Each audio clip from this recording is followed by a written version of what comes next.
Est-ce que vous avez autour de vous un membre de votre famille, ça peut être frère, sœur, parent, ou un enfant, ou des enfants, peu importe, ou même des amis, hein, qui vivent des situations qui sont difficiles pour eux, et du coup qui sont difficiles pour vous parce que ça vous touche en fait.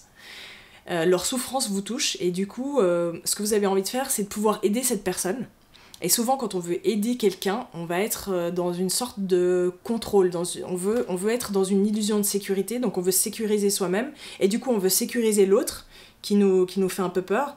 Et pourquoi on veut le sécuriser? Parce qu'on a peur de devoir vivre une émotion qui est inconfortable, de voir la personne souffrir par exemple, de voir une personne souffrir qui nous touche, une personne qu'on aime. Et du coup, je parle d'illusion parce qu'en fait, la sécurité c'est une illusion. Comme le fait de pouvoir contrôler quelque chose d'externe à nous, c'est une illusion.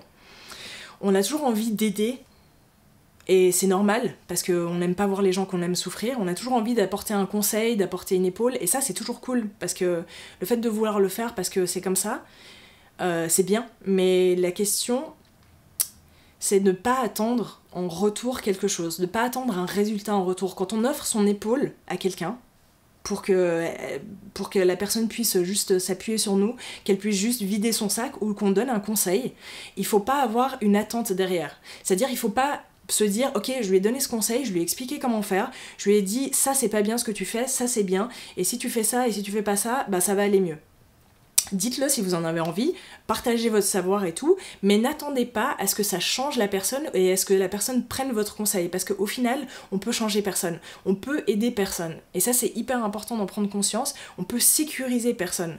On peut pas non plus se sécuriser soi-même, dans le sens où la vie, la simulation qu'on est en train de vivre, le jeu qu'on est en train de vivre, s'adapte toujours, seconde après seconde, à ce que nous, on est en train d'être nous-mêmes. Donc les gens qu'on attire, même les situations qu'on attire dans notre famille, dans nos amis proches ou moins proches, c'est une réflexion de qui on est à l'intérieur de nous.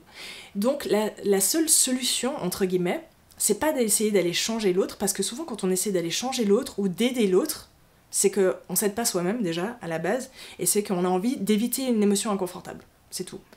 Donc, si nous-mêmes, on se regarde nous-mêmes, et on se dit, ok, cette situation-là, elle m'apporte une émotion qui est un peu chelou, j'ai pas envie de la vivre, j'ai envie d'y fuir, déjà juste, ne la fuyez pas, laissez-la venir. Alors c'est facile à dire, je sais, mais c'est assez simple à faire.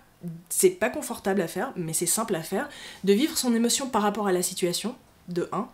Et surtout, de partir du principe que tout ce que nous, on va avoir à l'intérieur de nous, toutes nos peurs, en fait, tout ce qu'on a à l'intérieur de nous, et je l'ai déjà dit, ça crée la simulation qu'on a à l'extérieur. Donc faites attention à ce que vous avez à l'intérieur de vous. L'extérieur, c'est cool parce que ça vous donne un rappel de ce qui se passe à l'intérieur de vous. Et ça veut pas dire ne pas souffrir, et ne pas... C'est pas ne pas souffrir, mais ne pas avoir d'émotion par rapport à ce qui se passe pour les autres. Vous pouvez avoir une émotion, prenez-la, accueillez-la, mais essayez pas de la brider en bridant la personne, en essayant de sécuriser le truc pour pas que vous ressentiez cette émotion, jamais, jamais, jamais, jamais, parce qu'en fait, non, c'est inconfortable. Et s'il y a une chose à retenir de cette vidéo, alors peut-être qu'il y en a plusieurs, hein, mais s'il y en a une, c'est qu'il faut arrêter d'être dans l'illusion toujours du contrôle. Parce que la sécurité, c'est le contrôle. Et contrôler les choses, déjà, ça sert à rien, parce que du coup, on veut faire des choses comme nous on veut, et puis souvent, on se rend pas compte de l'image plus grande, en fait. On est très focus sur notre situation, puis on loupe des choses. Alors que si on lâche, on arrive à se défocuser d'une situation, de revenir un petit peu en arrière, et puis de voir ce qui se passe en plus long, et puis de prendre les choses qui viennent. Ça veut pas dire non plus juste abandonner et se laisser aller, non, ça veut juste dire qu'est-ce qui se passe maintenant, qu'est-ce qui se passe en moi maintenant.